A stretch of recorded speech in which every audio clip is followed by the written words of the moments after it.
اشرح لي صدري ويسر لي أمري واحلل عقدة من لساني يفقهوا قولي۔ اللہ تعالیٰ کی بے پایا حمد و ثنا، اس کی تقدیس، اس کی تسبیح، اس کی تمجید اور اس کی توحید کا اقرار اور اس کی نعمتوں کا اظہار۔ درود و سلام و رحمت عالم نبی مکرم، رسول معظم، شاہ امم، رحمت عالم محمد کریم صلی اللہ علیہ وسلم پر، اور اللہ کی رحمت نازل ہوں صحابہ کرام، ائمہ دین، فقہاء کرام، مجاہدین اسلام اور اولیاء اعظام پر۔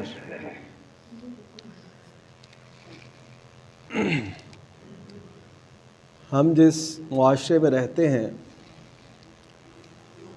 اس معاشرے کے ہم پہ کچھ حقوق ہیں۔ آپ کا نقطہ نظر،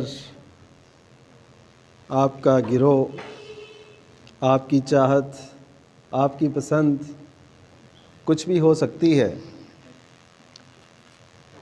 لیکن جو حقوق ہیں وہ ہمارے ذمہ واجب ہوتے ہیں۔ یعنی اگر ہم اپنی پسند ناپسند کی بنیاد پہ لوگوں سے محبت اور نفرت کرنے لگیں، اپنی چاہت کی بنیاد پر ایک دوسرے سے جدا ہوں یا ایک دوسرے سے محبت کرنے لگیں، تو پھر وہ اسلام کی جو پابندیاں ہیں، جو شریعت نے ہم پہ احکامات بیان کیے ہیں، وہ ہم سے پھر رہ جائیں گے۔ یعنی اس کا مطلب یہ ہوگا ہمیں اسلام کی طرف سے، قرآن سنت کی طرف سے کوئی ہدایت ہمیں نہیں ملی۔ ہم آزاد ہیں، جس سے چاہیں محبت کریں، جس سے چاہیں نفرت کریں، جس سے چاہیں کٹے رہیں، جس سے چاہیں جڑے رہیں، جس کے سامنے چاہیں بچھے رہیں اور جس سے مرضی مخالفت منہ لیتے رہیں۔ یہ ہمارا نقطہ نظر بن جائے گا۔ اس کا حق نہ بھی ادا کیا تو خیر ہے، وہ کون سا ہماری جماعت کا ہے۔ جب یہ تصور کسی قوم کے اندر بیدار ہوتا ہے یا یہ چیز پیدا ہوتی ہے تو یہ انتہائی خطرناک ہوتی ہے، یہ قوم کو قوم نہیں رہنے دیتی۔ آج ہماری اس قوم کا المیہ یہ ہے کہ اس نے سب کچھ قربان کر دیا اپنی چاہت پہ، اپنی خواہش پہ۔ قرآن اور سنت کی بہت سی تعلیمات وہ ایک طرف پڑی ہیں، وہ الماریوں میں بند ہیں یا صرف سننے کی حد تک، کہنے کی حد تک ہے۔ اس کے بعد ہر کوئی اپنی مرضی، اپنی چاہت، اپنی پسند، اپنی رغبت، اپنا شوق وہ دیکھتا ہے اور اس کے مطابق سب ڈیلنگز ہوتی ہیں، رویے اسی کے مطابق رکھے جاتے ہیں۔ نبی کریم صلی اللہ علیہ وسلم نے اس حوالے سے جو ہم پہ پابندی عائد کی، جو ہمیں ایک دوسرے کے حقوق اور فرائض کو پہچاننے کا اور ان کو ادا کرنے کا اور ان کے حصول کا جو بتایا ہے، وہ ہمیں ضرور اپنے مد نظر رکھنا ہوگا۔ اس میں پہلی جو بات ہے وہ یہ ہے کہ مسلمانوں کی آپس میں محبت ہونی چاہیے۔ جو بھی مسلمان ہے وہ کلمہ پڑھتا ہے اور دین کے بنیادی جو احکام ہیں، جو فرائض ہیں اور دین کی جو مبادیات ہیں، ان پہ اس کا کوئی اختلاف نہیں ہے تو اس سے محبت رکھنی ہے۔ اگر ہم محبت نہیں کرتے تو ہم سمجھیں اللہ تعالیٰ کے ایک حکم کی مستقل طور پہ نفی کر رہے ہیں،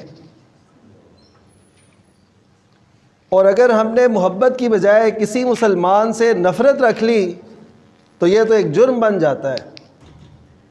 یعنی بغیر کسی وجہ کے، بغیر کسی شرعی عذر کے آپ شرعی وجوہات جو ہیں نا، وہ یعنی آپ نے کسی کو دین کی بات سمجھائی یا دین کے متعلق کچھ کہا یا آپ نے اس میں کوئی ایسی بات دیکھی جو خلاف شرع ہے، آپ نے اسے ٹوکا، روکا تو وہ آپ سے ناراض ہو گیا، تو یہ ایک علیحدہ بات ہے۔ اس کے علاوہ کسی سے آپ نفرت نہیں رکھ سکتے، سب سے محبت رکھنی ہے۔ یہ ہمارے ایمان کا حصہ ہے۔ نبی کریم صلی اللہ علیہ وسلم نے ارشاد فرمایا، صحیح مسلم کی روایت ہے، لا تدخلون الجنہ حتی تؤمنوا، تم اس وقت تک جنت میں داخل نہیں ہو سکتے جب تک ایمان نہیں لاؤ گے، ولا تؤمنوا حتی تحابوا، اور اس وقت تک تم مومن نہیں ہو سکتے جب تک تم آپس میں محبت نہ کرنے لگو۔ یہ تحابو کا مطلب ہے آپس میں محبت کرنا۔ جب تک تم یہ نہیں کرو گے تو تمہارا ایمان وہ مکمل نہیں ہے، یعنی تم ایمان نہیں لا سکتے جب تک تم آپس میں محبت نہیں کرنے لگو گے۔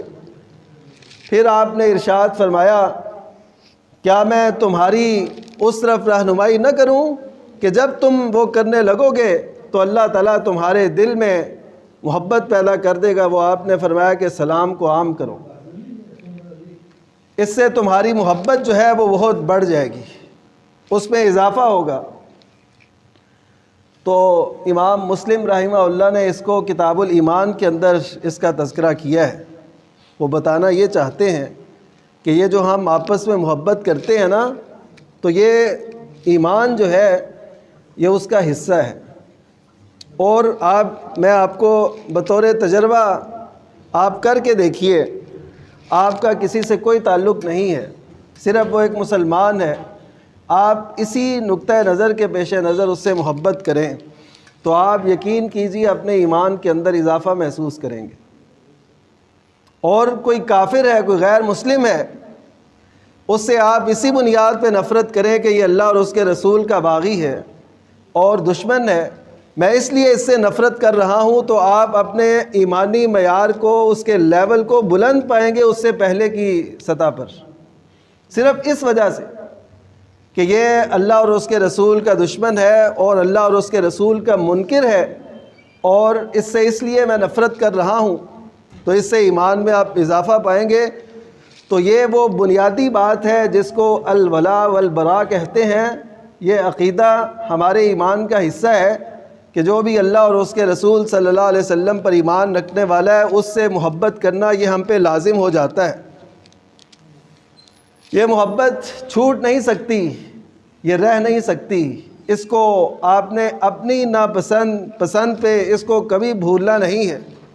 اختلافات ہوتے ہیں اور اپنی چاہت اور اپنی پسند یہ ہر ایک کی علیحدہ ہو سکتی ہے، مختلف ہو سکتی ہے، لیکن اس محبت پہ کوئی آنچ نہ آئے جو اللہ تعالیٰ نے بیان فرمائی کہ لو انفقت ما فی الارض جمیعا ما الفت بین قلوبہم، اے کائنات کے حبیب صلی اللہ علیہ وسلم، اگر آپ جو کچھ زمین میں ہے سب خرچ کر دیتے تو اللہ تعالیٰ ان کے دلوں کے درمیان محبت نہ ڈال سکتے، لیکن اللہ تعالیٰ نے ان کے دلوں میں محبت ڈالی ہے۔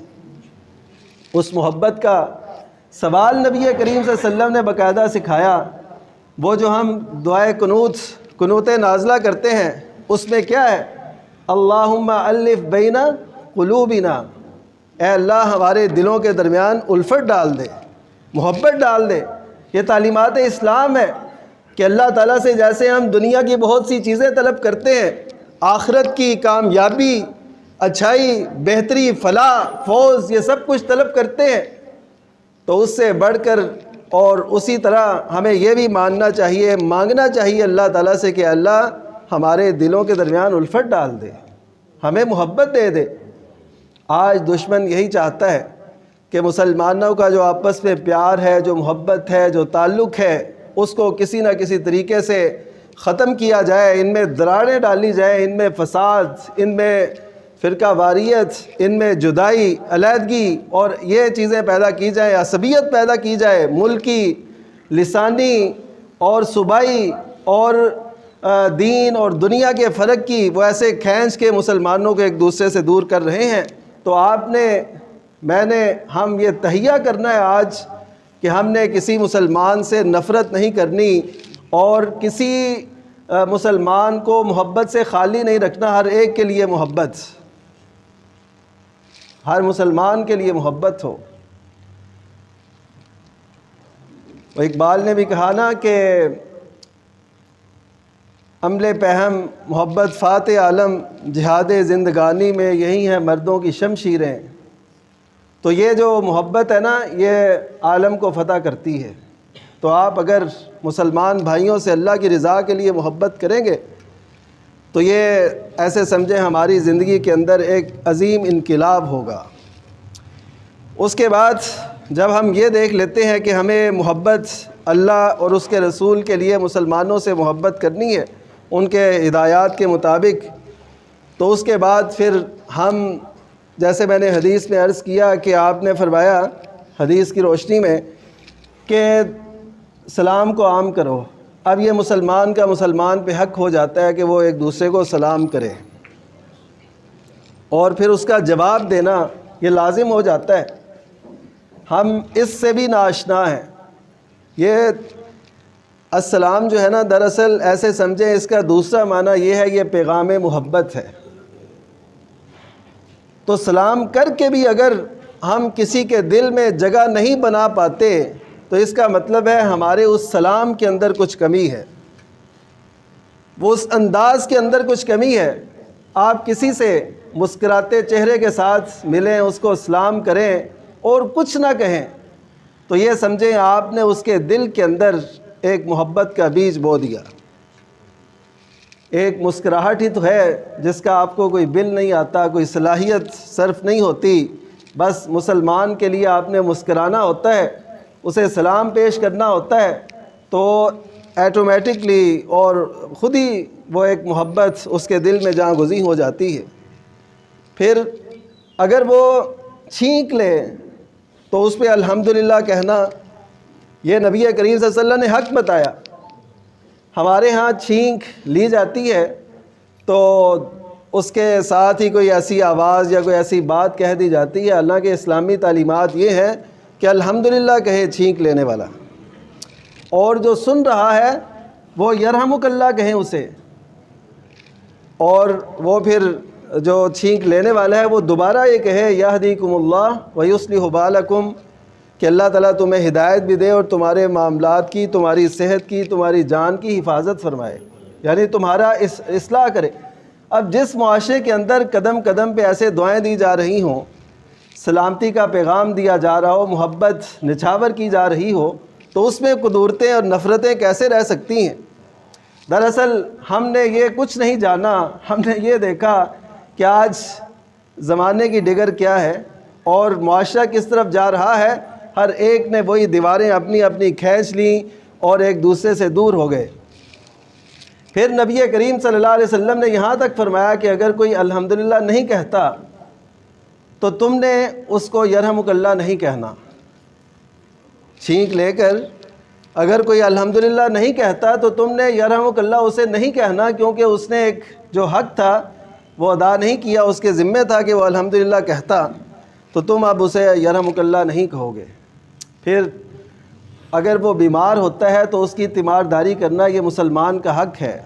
مجھے بتائیے کہ آج تک آپ کسی ایسے مسلمان بھائی سے بے لوث، یعنی جس سے کوئی آپ کو غرض نہیں ہے، صرف اللہ کی رضا کی خاطر آپ اس سے ملنے گئے ہوں کہ میرا ہمسایہ ہے، میرا نمازی ہے اور میرا جو ہے عزیز ہے، وہ بے شک کمزور ہے، ضعیف ہے، نادار ہے، تو اس کے پاس ملنے ہم گئے ہوں، یقین کیجئے ایسی خوشی اس وقت نصیب ہو کہ ہم عام طور پہ اسے فیل نہ کر سکیں. کہ آپ اللہ کی رضا کی خاطر، نبی کریم صلی اللہ علیہ وسلم کے اس فرمان کی خاطر وَيَعُودُهُ إِذَا مَرِضَ، کہ جب وہ بیمار ہو اس کی وہ عیادت کرنے کے لیے جائے. اور ایک اور حق جو اس حدیث میں بیان ہوا وہ یہ کہ جب وہ وفات پا جائے تو اس کے جنازے میں شریک ہو. یہ دراصل جنازے میں جو شریک ہونے کا حق ہے نا، یہ اس وقت صحیح معنوں میں ادا ہوتا ہے جب آپ نے زندگی میں بھی اس سے اچھا ایک تعلق رکھا ہوگا. نہیں تو آپ بظاہر یہ سمجھیں گے کہ میں اس کے جنازے میں شریک ہوں، لیکن آپ صرف اس کے گھر والوں کو یہ دکھانے کے لیے یہ اقدام کریں گے. آپ کو اس سے وہ محبت، وہ چاہت، وہ حق سمجھ کے آپ ادا نہیں کر رہے ہوں گے. اور عموماً جنازوں میں جایا بھی انہی کے جاتا ہے جن سے زندگی میں اچھے تعلقات ہوتے ہیں، جس سے نہیں ہوتے. بہت کم لوگ ہیں جو یہ سوچتے ہیں کہ چلو زندگی میں اگر اس نے کوئی میری حق تلفی کی تھی، مجھ سے ایسا کیا تھا، تو میں آج اسے معاف کر کے اس کے جنازے میں شریک ہوتا ہوں، یہ تو بہت بڑی ایک حوصلے کی بات ہے اگر کسی کو یہ نصیب ہو جائے، لیکن عموماً لوگ ایسا نہیں کرتے۔ پھر مسلمان کے بنیادی حقوق میں سے یہ بھی ہے کہ جو اپنے لیے پسند کرتا ہے اپنے بھائی کے لیے وہ پسند کرے۔ لا یؤمن احدکم حتی یحب لاخیہ ما یحب لنفسہ، جو اپنے لیے پسند کرتا ہے اپنے بھائی کے لیے بھی وہ پسند کرے۔ اس کا مطلب یہ نہیں ہے کہ اگر آپ نے ایک اچھا سوٹ پہنا ہے تو اپنے سارے بھائیوں کو ہمسایوں کو لے کے دیں گے تو پھر یہ حدیث کا ترجمہ مکمل ہوگا یا اس کا فہم یا اس پہ عمل، یہ مطلب نہیں ہے۔ اس کا مطلب یہ ہے کہ انسان چاہتا ہے نا کہ اس کے ساتھ کوئی دھوکہ نہ کرے تو وہ بھی کسی کے ساتھ دھوکہ نہ کرے۔ وہ یہ چاہتا ہے کہ اس کی عزت ہو تو اس کو بھی دوسروں کو عزت دینی چاہیے۔ وہ چاہتا ہے کہ لوگ اس سے محبت کریں تو وہ بھی لوگوں کے لیے پیغام محبت ہو، وہ ان کے لیے کوئی ایسے انداز اختیار نہ کرے۔ وہ یہ چاہتا ہے کہ کوئی اس کے ساتھ دھوکہ نہ کرے تو اسے بھی اپنے مسلمان بھائی کے ساتھ دھوکہ نہیں کرنا چاہیے۔ اسی طرح نبی کریم صلی اللہ علیہ وسلم نے جو ایک دوسرے کا ہمیں حق ہے ہم پہ کہ ہم ایک دوسرے کے فائدے کی بات کریں، یعنی کسی کو نقصان نہ پہنچائیں۔ نقصان پہنچانا یہ تو ایک جرم ہے نا، لیکن نبی کریم صلی اللہ علیہ وسلم نے یہ فرمایا ہے کہ ہمیں ایک دوسرے کے لیے نفع بخش بننا ہے، فائدہ مند بننا ہے، ہم ایک دوسرے کو فائدہ پہنچائیں۔ خیر الناس من ینفع الناس، لوگوں میں سے بہتر وہ ہے جو لوگوں کو فائدہ پہنچاتا ہے۔ ہم اگر کسی کو فائدہ نہیں پہنچا سکتے تو کم از کم اسے نقصان بھی نہ دیں، یعنی نقصان سے لوگوں کو اگر بچاتے ہیں۔ جیسا کہ ایک حدیث میں نبی کریم صلی اللہ علیہ وسلم نے فرمایا کہ کوئی شخص اگر وہ نیکیاں آپ نے مختلف بیان کی، وہ کسی کا مال لدوا کے اس کی مدد نہیں کر سکتا۔ پہلے دور میں مدد نصرت یہی ہوتی تھی کہ بازار میں جا رہے ہیں، کسی سے وہ اس کا وزن اٹھوا کے رکھایا نہیں جا رہا تو وہ رکھوا دے، کسی کو رستہ نہیں پتہ چل رہا تو وہ اسے بتا دے۔ یہ حقوق تھے جو نبی کریم صلی اللہ علیہ وسلم نے بیان فرمائے۔ تو آپ نے فرمایا کہ پھر یہ ہے کہ تم کسی بھائی کو فائدہ پہنچا دو، اگر یہ بھی نہیں کر سکتے تو تم کسی کو نقصان پہنچانے سے بچ جاؤ تو یہ بھی تمہارے لیے صدقہ لکھا جائے گا۔ یعنی آپ اور میں اس معاشرے میں چلتے پھرتے رہتے آتے جاتے اٹھتے بیٹھتے اگر ہم یہ کوشش کر لیں کہ ہم اپنی وجہ سے کسی کو نقصان نہیں پہنچائیں گے۔ بعض اوقات آپ نے دیکھا کہ کوئی کسی بھی اعتبار سے کسی کو کوئی نقصان پہنچاتا ہے اور وہ اس کی تھوڑی سی ایک معمولی سی حرکت ہوتی ہے اور اگلے کا بہت زیادہ نقصان ہو جاتا ہے۔ تو آپ یہ عزم کریں، یہ تہیہ کریں ہم سب کہ ہم نے کسی کو نقصان پہنچانے سے رکنا ہے، تو یہ آپ کا عزم جو ہے، آپ کا جو ارادہ ہے، آپ کو اللہ تعالیٰ کے ہاں محبوب بنا دے گا کہ یہ لوگوں کے لیے کتنا خیر خواہ ہے اور ان کو نقصان اور تکلیف پہنچانے سے اپنا دامن محفوظ رکھتا ہے۔ یعنی ان کو نقصان پہنچانا، ان پہ الزام لگانا اور ان کی عزت سے کھیلنا، یہ تو بہت بڑی بات ہے نا۔ بندہ یہ عزم کر لے کہ میں نے کسی کو اپنی طرف سے معمولی سی تکلیف بھی نہیں پہنچانی، جس کے متعلق نبی کریم صلی اللہ علیہ وسلم نے فرمایا المسلم من سلم المسلمون من لسانی و یدی، مسلمان وہ ہوتا ہے جس کی زبان سے اور جس کے ہاتھ سے دوسرے مسلمان محفوظ رہیں۔ زبان کے تحت یہ ہمارے جو تحریریں ہوتی ہیں یہ بھی زبان کے تحت ہیں۔ ہم جو لکھتے ہیں، ہم جو ٹائپ کرتے ہیں، ہم جو سکرول کرتے ہیں، جو کچھ بھی ہوتا ہے وہ سب ایسے سمجھے زبان اور ہاتھ دونوں سے کر رہے ہوتے ہیں ہم۔ تو اس کا مطلب یہ ہے کہ جو بھی چیز ہم کسی کے لیے اس کے اذیت کا باعث بنے، کسی کو نقصان پہنچانے کے لیے کریں، تو اس کا مطلب ہے ہمارے اسلام کے اندر ابھی وہ کمی باقی ہے، ہمیں اس چیز سے اپنا دامن بچانا ہے۔ پھر نبی کریم صلی اللہ علیہ وسلم نے ایک دوسرے کا خیر خواہ بننے کے لیے ہمیں تیار کیا کہ مسلمان کا خیر خواہ ہو، اس کی بدخواہی نہ کرے، ہمدرد ہو، یہ حق ہے مسلم معاشرے کا۔ نبی کریم صلی اللہ علیہ وسلم اس بات پہ بیعت لیا کرتے تھے۔ سیدنا جریر بن عبداللہ بجلی رضی اللہ تعالیٰ عنہ کہتے ہیں کہ نبی کریم صلی اللہ علیہ وسلم جب بھی مجھے دیکھتے تھے تو مسکرایا کرتے تھے۔ یعنی یہ آپ کا اخلاق تھا، اس نے اخلاق ایسا تھا۔ پھر وہ کہتے ہیں کہ میں نے جب نبی کریم صلی اللہ علیہ وسلم سے بیعت لی تو اس میں یہ شک شامل تھی۔ بیعت نبی کریم صلی اللہ علیہ وسلم سے جو لی جاتی تھی اسلام پہ، اس کی مختلف شکیں ہوتی تھی۔ اس میں ایک شک انہوں نے جو بیان کی وہ یہ وَالنُّصْحِ لِكُلِّ مُسْلِم، ہر مسلمان کے لیے خیر خواہ، میں نے ہر مسلمان کی خیر خواہی کرنی۔ آپ تاجر ہیں، آپ معلم ہیں، آپ پروفیسر ہیں، آپ ڈاکٹر ہیں، آپ یہ نہ دیکھیں کہ مجھے بینیفٹ کس میں ہے، مجھے کس میں فائدہ ملے گا، آپ یہ دیکھیں کہ اس کا بھلا کس میں ہو سکتا ہے۔ آپ اپنی فیس نہ بڑھائیں، آپ یہ دیکھیں کہ اس کو کس سے فائدہ ہو سکتا ہے۔ آپ یہ چیز سوچیں اور ایسے کریں، ایسے سمجھیں آپ اس معاشرے میں رہتے ہوئے اس کے حقوق ادا کر رہے ہیں۔ مثلا ہم سے کوئی کہتا ہے، کوئی مسئلہ پوچھتا ہے، ہم اسے ادھر ادھر سے لا کے اس کے بہت سا بل بنا کے اس سے کہیں جی آپ کا فتویٰ تو اتنے کا ہم دیں گے یا اتنا اس پہ خرچ آئے گا، تو اس کا مطلب ہے ہمارے اندر وہ خیر خواہی نہیں ہے۔ ایک ڈاکٹر کے پاس اگر ایک مریض جاتا ہے، وہ اس کو پتہ ہے کہ اس کا آسانی سے یہ حل ہے، وہ اسے چھپا کے رکھتا ہے کہ میں نے اس کو بتا دیا تو میری تو پھر اہمیت نہیں رہے گی، اس کا مطلب ہے خیر خواہی کا جذبہ اس کے اندر نہیں ہے۔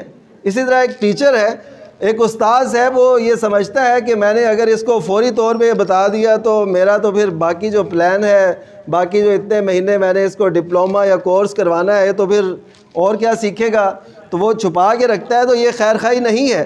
خیر خواہی یہ ہے کہ آپ اس کے لیے ایسے سراپا خیر بن جائیں، اس کے ایسے ہمدرد بن جائیں جیسے آپ کو بننا چاہیے، جیسے ایک بھائی دوسرے بھائی کا خیر خواہ ہوتا ہے۔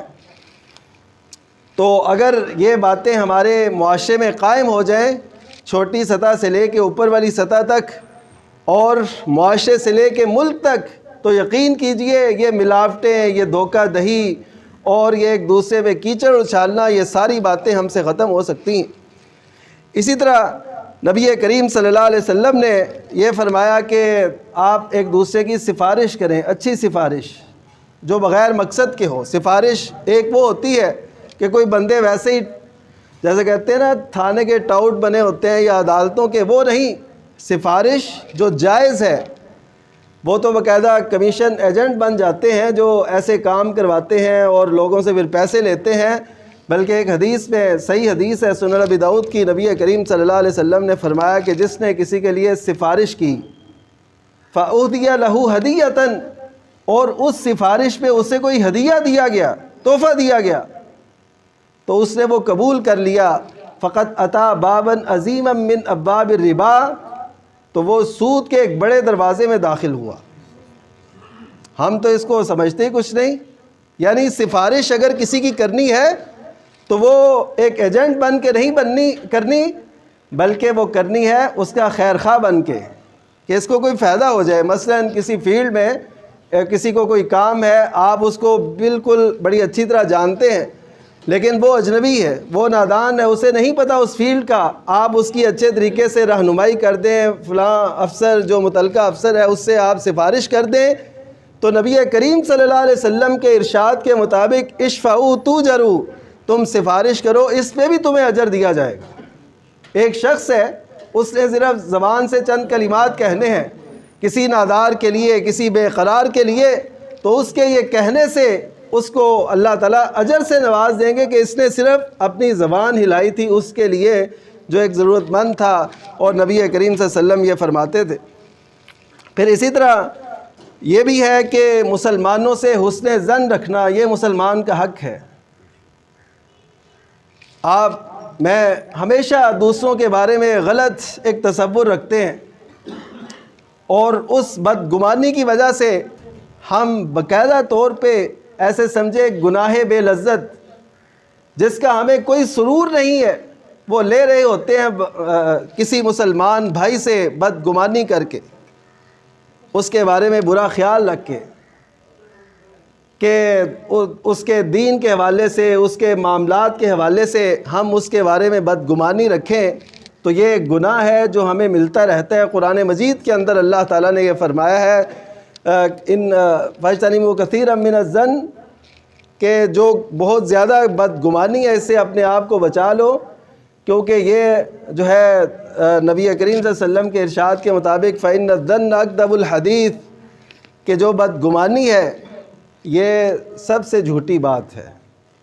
ہم اپنے آپ کو ویسے سچا کہتے ہیں، ہم کہتے ہیں کہ ہم جھوٹ سے احتراز کرتے ہیں، ہم بچتے ہیں، ہم سچے لوگوں کو پسند کرتے ہیں، لیکن یہ بدگمانی ایسا وہ ایک عنصر ہے کہ انسان اگر کسی کے بارے میں ایک غلط تصور قائم کر لیتا ہے کسی وجہ سے، مثلا کسی آپ ایسے شخص کو کسی ایسی جگہ پہ دیکھتے ہیں جو نامناسب ہے، تو آپ یہ نہ خیال کریں، یا کسی ایسے وقت میں آپ یہ نہ خیال کریں کہ یہ ادھر اس وقت کیا کر رہا ہے، آپ یہ کہہ سکتے ہیں ہو سکتا ہے اس کو یہاں پہ کوئی کام ہو سکتا ہے اس کی گاڑی یہاں پہ خراب ہوئی ہو، یا کوئی اور مسئلہ ہو۔ یعنی آپ غلط تصور کی بجائے، جسے ہم کہتے ہیں منفیت، نیگیٹیوٹی، اس سے اپنے آپ کو بچائیں، بلکہ مسلمانوں کے بارے میں ہمیشہ اچھا تاثر رکھیں کہ یہ کوئی ہو سکتا ہے کوئی بہتری ہو، کوئی بھلائی ہو، کوئی خیر ہو، یہ اس غرض سے یہاں پہ آیا ہو، یا ایسی کوئی بات ہو۔ یعنی بدگمانی سے اپنے آپ کو بچانا ہے۔ اگر ہم ایسا نہیں کرتے، یعنی بدگمانی پہ قائم رہتے ہیں، تو ایسے سمجھے خام خواہ کا گناہ ہم اپنے سر لے رہے ہیں۔ اسی طرح نبی کریم صلی اللہ علیہ وسلم نے یہ بھی رہنمائی فرمائی ہے کہ مسلمانوں کے متعلق اپنے دل کو صاف رکھنا ہے، یہ مسلمان کا حق ہے، اپنے دل کو صاف رکھنا ہے۔ اس سے آپ دلی طور پر بڑے ہلکے ہوں گے۔ ہم پتہ نہیں کتنا بوجھ اٹھا کے کسی کے بارے میں بغض، کسی کے بارے میں کینہ، کسی کے بارے میں دل پہ بوجھ، وہ اذیت کسی نے 20 سال پہلے پہنچائی ہوتی ہے تو ابھی تک ہم کو یاد ہوتی ہے کہ اس نے زندگی میں ایک دفعہ ہمارے سے اس لہجے سے بات کی تھی۔ میرے دوستو، اگر آپ ہلکا رہنا چاہتے ہیں، اگر آپ اللہ کا محبوب بننا چاہتے ہیں، تو اس کے لیے لازم ہے کہ آپ اپنے دل کو ہر ایک مسلمان کے لیے صاف کر کے رکھیں۔ نبی کریم صلی اللہ علیہ وسلم نے ایک صحابی کے متعلق 3 دن گواہی دی کہ یہ جنتیوں میں سے ہے، تو وہ ایک صحابی ان کا یہ جو ہے عہدہ سن کے، ان کی یہ اعزاز کی بات سن کے ان کے پیچھے گئے اور ان کے مہمان بنے۔ 3 دن تک انہوں نے بھی ان کی مہمان نوازی کا شرف پایا۔ یعنی میں دیکھوں کہ نبی کریم صلی اللہ علیہ وسلم نے 3 دن تک ان کے جنتی ہونے کی بشارت دی ہے، آخر اس کی وجہ کیا ہے؟ تو وہ کہتے ہیں کہ میں نے دیکھا ان کی معمول کی زندگی ہے، یعنی وہ بھی تہجد پہ اٹھے، میں بھی اٹھا، سارے معاملات جو نمازیں اور دیگر کام ہیں وہ سب انہوں نے انجام دیے، میں بھی دیتا رہا، کوئی خاص کام نہیں تھا۔ انہوں نے پھر ان سے پوچھ ہی لیا کہ 3 دن تک سرکار طیبہ محمد الرسول اللہ صلی اللہ علیہ وسلم آپ کے لیے جنت کی بشارت دیتے رہے، آپ کے اندر صفت کیا ہے؟ میں تو کوئی اضافی خوبی آپ میں نہیں دیکھ سکا۔ تو انہوں نے کہا کہ میں ایسا کرتا ہوں کہ میں ہر روز اپنے دل کو صاف کر کے سوتا ہوں، یعنی مسلمان سے اگر کچھ ہوا ہے تو میں کسی کے بارے میں کچھ رکھ کے نہیں سوتا، اور کسی کو اگر اللہ تعالیٰ کوئی نعمت عطا کر دیتا ہے تو میں نے کبھی اس پہ حسد نہیں کیا۔ تو آج ہماری جو دشمنیاں نا اپنے رشتہ داروں سے، اپنے ہمسایوں سے حسد کی بنیاد پر بھی پیدا ہو جاتی ہیں، تو اپنے دل کو صاف رکھیے۔ یہ حسد بہت بڑا ایک جرم ہے جو ہمارے معاشرے کے اندر عام ہے۔ یہ حسد یعنی انفرادی سطح پہ بھی ہو سکتا ہے، اجتماعی سطح پہ بھی ہو سکتا ہے۔ اس سے اپنے دامن کو بچانا یہ مسلمان کا حق ہے کہ مسلمان کسی کے بارے میں کینہ، بغض نہ رکھے اور نہ حسد پیدا ہونے دے۔ پھر مسلمان ایک دوسرے سے لڑتے نہیں ہیں، یعنی ایک تو ہے نا لڑنا، باقاعدہ طور پہ لڑائی کرنا، جیسے ایک دوسرے کو مارنا پیٹنا، یہ تو ممنوع ہے اور نبی کریم صلی اللہ علیہ وسلم نے منافقین کی علامت میں سے بیان فرمایا ہے۔ لیکن ایک دوسری جو بات ہے اس حوالے سے وہ یہ ہے کہ اگر آپ کا کسی سے کوئی تنازع ہوا، کوئی جھگڑا ہوا، کسی بھی بات پر ہو جاتا ہے، انسان ہے، فکر سوچ مختلف ہے، تو اب 3 دن کے اندر آپ نے اس سے صلح کرنی ہے۔ 3 دن کے اندر آپ اس کو اگر صلح نہیں کرتے، اس سے زیادتی چلے کسی کی بھی ہو، اگر آپ اس میں عاجزی کا پہلو اختیار کریں گے اور اس سے صلح کر لیں گے تو آپ کے لیے اس کی بھلائی بھی آپ کے لیے لکھی جائے گی کہ اس نے یہ خیر کے کام میں آغاز کیا ہے، ابتدا کی ہے، اپنے آپ کو جھکایا ہے۔ من تواضع للہ رفعہ اللہ، حدیث ہے کہ جس نے اللہ کے لیے عز اختیار کیا، اپنے آپ کو بچھا لیا، نیچا کر کے دکھا دیا، تو اللہ تعالیٰ اسے بلندی نصیب کرے گا۔ آپ کو نہیں پتہ اس گئے گزرے معاشرے کے اندر بھی عاجز لوگوں کی لوگ عزت کرتے ہیں کہ اس نے کبھی تکبر، کبر، غرور اس سے کام نہیں لیا، یہ ہمیشہ عز سے لوگوں سے پیش آتا ہے اور ایسا رویہ رکھتا ہے کہ اس کے اندر کبر نہیں ہوتا۔ ارشاد نبوی ہے، لا یحل لمسلم ان یہجر اخاہ فوق ثلاث، کسی مسلمان کے لیے حلال نہیں ہے، لفظ دیکھیے، کسی مسلمان کے لیے حلال نہیں ہے کہ وہ اپنے بھائی کو 3 دن سے زیادہ اس سے قطع تعلق ہی رکھے، یہ جائز نہیں ہے۔ 3 دن کیوں کہا؟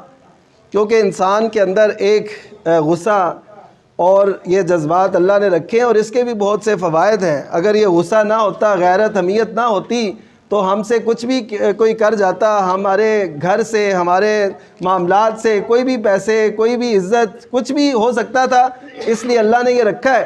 تو یہ چیزیں فائدہ مند ہیں جہاں پہ، لیکن شریعت نے 3 دن کے اندر اندر اپنے معاملات کو سالو کرنے کی نصیحت کی کہ اس کے بعد اگر کوئی غصہ کرتا ہے تو ایسے سمجھیں وہ ایک ناجائز کام کر رہا ہے، مسلمان کا حق اسے نہیں دے رہا۔ اس کے بعد عدم موجودگی میں اس کی عزت کی پاسداری کرنا، کہ جو بھی مسلمان ہے اس کی عزت و آبرو کا خیال رکھا جائے۔ یہ عموماً عزت کا خیال جو رکھا جاتا ہے، رکھنے کی تلقین حدیث میں آئی ہے، وہ عدم موجودگی میں آئی ہے۔ اس کی کیا وجہ ہے؟ اس کی وجہ یہ ہے کہ سامنے لوگ جرت کم کرتے ہیں، اگرچہ کئی لوگ سامنے بھی بے عزتی کر دیتے ہیں، وہ بھی منع ہے۔ کئی لوگ کہتے ہیں جی میں غیبت جو کر رہا ہوں میں اس کے منہ پر بھی یہ کہہ سکتا ہوں، یہ شریعت کا بالکل ایک مذاق ہے کہ آپ کہیں جی اس کے اندر جو یہ خامی ہے میں اس کے منہ پہ بھی کہہ سکتا ہوں۔ یہ شریعت یہ نہیں کہتی آپ لوگوں کے منہ پر ان کی جو ہے بے عزتی کریں یا ان کے سامنے ان کی اہانت کریں۔ شریعت اصلاح کا پہلو دیتی ہے، اگر تم نے اصلاح بھی کرنی ہے تو اس کا یہ طریقہ ہے، تم اسے علیحدگی میں اس کو بات بتاؤ، اسے سمجھاؤ۔ تو لیکن چلیں کوئی اگر، چونکہ عموماً غیبت جو ہوتی ہے لوگوں کی عزت سے کھیلنا ہوتا ہے، یہ عدم موجودگی میں ہوتا ہے، جب وہ موجود نہ ہو، تو اس وجہ سے شریعت نے غیبت کو منع کیا کہ ہم غیبت نہ کریں اور اس کے مقابل ہم عزت کی پاسداری کریں۔ اگر کوئی بات شروع کرتا ہے، وہ آپ کا مخالف ہی کیوں نہ ہو، آپ کہیں نہیں تم یہ بات نہ کرو، تو یقین کیجئے آپ اس مسلمان کا اسے حق دے رہے ہیں۔ اور اگر آپ اس کی عزت سے کھیلتے ہیں تو حدیث کے مطابق سود کے جتنے بھی درجے ہیں، 70 سے اوپر، تو ان میں سے سب سے برا جو درجہ ہے استطالۃ الرجل عرض اخی، کہ آدمی کا اپنے بھائی کی عزت سے کھیلنا، یہ سود کا سب سے بڑا درجہ ہے۔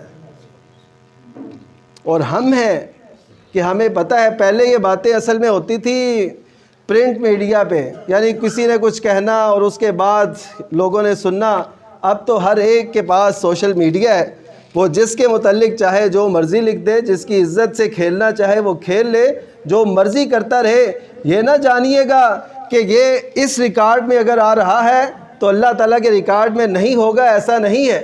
آپ مسلمانوں کی عزت، میں تو کہتا ہوں اس سوشل میڈیا سے توبہ ہی بھلی جو آپ کو نہ دنیا کا رہنے دے، نہ آخرت کا رہنے دے، نہ دین کا، نہ آخرت کا، نہ اسے کوئی تعلیمات سے آشنائی ہو، نہ نبی کریم صلی اللہ علیہ وسلم کے اسوے سے کوئی رہنمائی ہو، اور وہ چلا ہے کہ مسلمانوں کی عزت کو تار تار کرنے لگا ہے۔ نبی کریم صلی اللہ علیہ وسلم نے فرمایا کہ من رد عن عرض اخی، کہ جس نے اپنے مسلمان بھائی کی عزت کا دفاع کیا تو اللہ تعالیٰ روز قیامت اس کی عزت کا دفاع کرے گا۔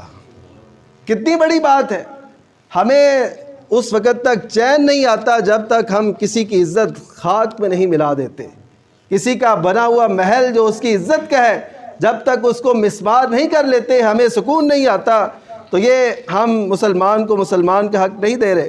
اسی طرح جب اسے کوئی مصیبت لاحق ہو تو اسے تسلی دیں، جسے ہم تعزیت کہتے ہیں۔ تعزیت جو عربی کا لفظ ہے، اس کا مطلب ہے کہ تسلی دینا۔ اس میں کوئی مشکل آئی ہے، کوئی آفت آئی ہے تو آپ اس کو تسلی دیں۔ اسی طرح اگر اس پہ کوئی ظلم ہوا ہے تو اس کا ساتھ دیں، اور اسی طرح اگر وہ موجود نہیں ہے تو اس کے لیے آپ دعائیں کریں۔ آپ کی بالفرض کسی سے کوئی عداوت ہو گئی، کوئی دشمنی ہو گئی، آپ یہ نہیں کہ اپنے آپ کو بوجھل کرتے رہیں، آپ اس کے حق میں دعائیں کرتے رہیں. ایک دن آئے گا، یقین کیجئے وہ آپ کے سامنے وہ اس بات کا اعتراف کرے گا. پچھلے دنوں کی بات ہے، کسی موضوع پہ بات ہوئی تو وہ صاحب جو تھے، میں اندر تیسرا ایک شخص تھا، میں مثال اس لیے دے رہا ہوں تاکہ بات واضح ہو جائے. تو میں نے ویسے ہی اس سے کوئی بات ایسی کر دی، اس کو وہ اچھی نہ لگی. میں نے لہجہ بھی اچھا رکھا، میں نے بات بھی اچھی کی، لیکن اس کو اچھی نہ لگی. وہ مجھ سے اس وقت پہ ناراض بھی ہوا اور میں نے اس کو کچھ نہیں کہا، میں نے اس کو بات کو برداشت کیا. یقین کیجئے تیسرے دن وہ شخص جب آفس آتا ہے، وہ مجھے گلے لگاتا ہے اور ساتھ مجھے بوسہ دیتا ہے کہ اس وقت جب میں آپ کے ساتھ ایسا رویہ اختیار کیا تو آپ نے اس کو برداشت کیا، تو وہ پھر بڑا اس کو اس نے یعنی قبول کیا. تو مطلب یہ ہے کہ آپ اگر ہم معاشرے کے اندر ایسا رویہ اختیار کریں جس سے ہمارے معاشرے کے اندر محبت پھیلے، نفرت کم ہو اور دوریاں مٹیں اور جو ہے محبتیں پھیلیں، تو یقین کیجئے ہمارے معاشرے کے اندر ایک سکون کی فضا قائم ہو جائے. اللہ تعالی ہمیں مسلمانوں کے حقوق ادا کرنے کی توفیق نصیب فرمائے. وآخر دعوانا الحمدللہ. اشرح لي صدري ويسر لي أمري واحلل عقدة من لساني يفقه قولي